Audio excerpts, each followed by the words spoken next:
Hey there, and welcome to the A.D.K Rock and Metal channel. I am Dave Does, one of your hosts, and today we're doing some more Broken Down and Pulled Apart, the series where we take a song, we break it into 1 minute sections, and I go through it 1 minute at a time, and we kind of talk about what's been going on, what's happening in the song, etc, etc. This will be a live performance we're doing today. It's from the wonderful Nightwish, band we've covered many times on this channel. And why do we do it? Because they're phenomenal. They are just phenomenal, but we're also very harsh on our critique as well, so sometimes we will give them a lower than average score. Sometimes we actually talk it up much higher. Not that we use scores, but you know what I mean when I talk about scores. Today we're coming to a song called "Slaying the Dreamer." Okay, so let's make it very clear. I have heard this song before, so yeah. But the purpose today is to kind of break it into like what's going on in there. Why does something work when something goes? Other people don't think it works and stuff, and normally we do this as a three-piece, me, Kirk and Andy, but at the moment it's myself covering the videos on the channel.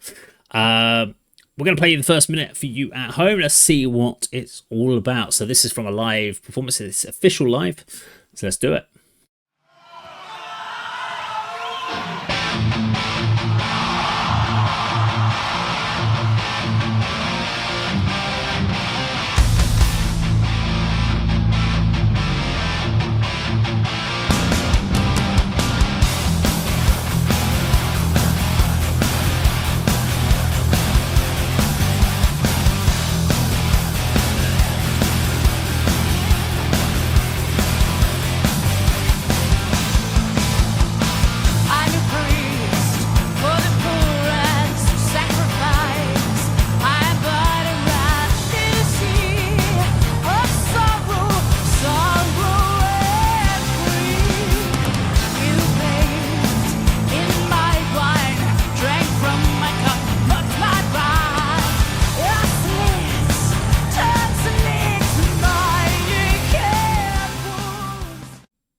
I had to pause there before we get into the next change up, because it makes it easier for me to do the next bit.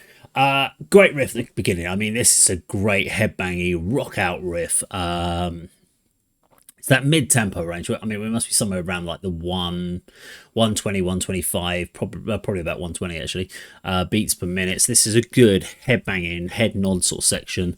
It's got a couple of little sort of nice tempo adjustments to it, which just throws you off because it's not like the standard 4/4 kind of tempo riff in there. I love the fact that it's high, and then as soon as everyone kicks in, just drops down lower. The riff just drops down a key, or an octave, sorry, I should say. And by doing so, it just changes up, because you think what's going to happen is that first riff at the beginning is going to just continue, which is what would happen normally. But what it is, it's the same riff, but it's just dropped down a key, and it sounds very cool. It's a great groove. It's far more groove than you'd kind of get to expect with Nightwish. Nightwish generally tends to be more out in there, symphonic, in your face. That's what people expect from Nightwish. This is much more of a groove track to me. It doesn't have what I would call that, like this whole first verse. If someone had been playing this to me, I wouldn't have pulled this out as a Nightwish song. If I didn't know it, I would have gone, what is this? Who is this? What's going on there? Because I wouldn't have assumed it was a Nightwish. It's very subtle vocally on the verses, so it's all building up to this chorus. So let's play for the next minute for you.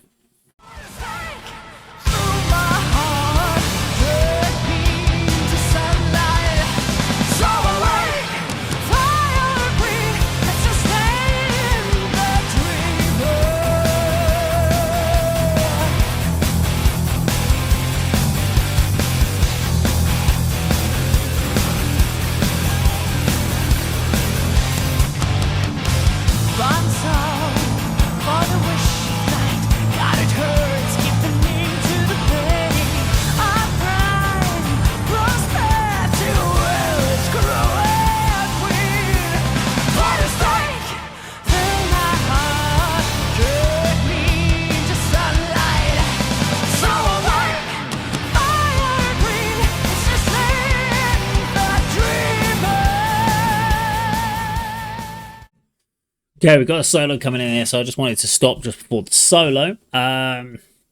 It's a great chorus. I mean, it's that, "Put a stake right through my heart." It's a classic rock line there. This has not got anything what I would call like the symphonic, orchestral, operatic style that you would expect. This is pure storytelling here. And I love how it at the end of the chorus is like normally you expect the Slay and the Dreamer bit to go higher. At the chorus it tends to go up. I love the way it just drops right down, and you're like, it's so unexpected for it to drop back down into the riff. Like, we're building this chorus. No, we're not going to let you have what you expected from the chorus there, which I think is really cool. Basically going from a major key into a minor, which is really nice, and it doesn't do that classic repetition of chorus sections, which is getting good. So it just makes the chorus stand out because it's not as naturally hooky as a repetition chorus would be. This is something that stands out on its own. So yeah, very, very cool. I thoroughly enjoy it. Let's do where we are. Where is the solo? Let's do it.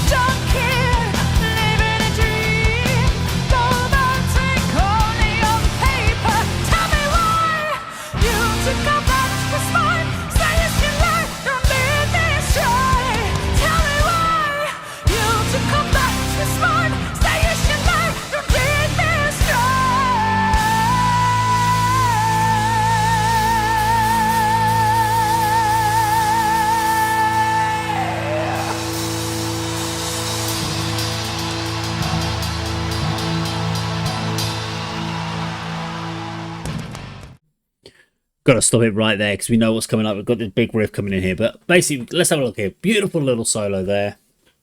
And I don't think he gets given enough credit for what he does guitar-wise, especially on later albums. The guitar riffs get drowned out so much more in the production, but especially on these early ones, and it's great on the live one. The guitar's really kind of cut through there. He does some great pinch harmonics. I love pinch harmonics when they're done. Not when they're used on every song the same way, like you would say in maybe like a Black Label Society sort of track. But although I love Black Label Society, but even I understand that can be a little bit distracting from time to time. Floor's passion in her vocal delivery is second to none. I mean, I think that's why everyone loves Floor Jansen. Anyone that turns around and says Floor is a bad vocalist needs to be punched in the face. Just simple as that, because you obviously don't understand what it is to be a vocalist and how hard that is. And really now we're about to get midsection. So yeah, let's get to the midsection of this song.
Okay, so I had to go run it a little bit longer than the 1 minute mark there because there's no point breaking that up into two sections. So let's go through this one. So that riff when it comes in that midsection, that's the sort of thing you would expect from Pantera. Dun, dun, dun, dun, dun, dun, dun, dun.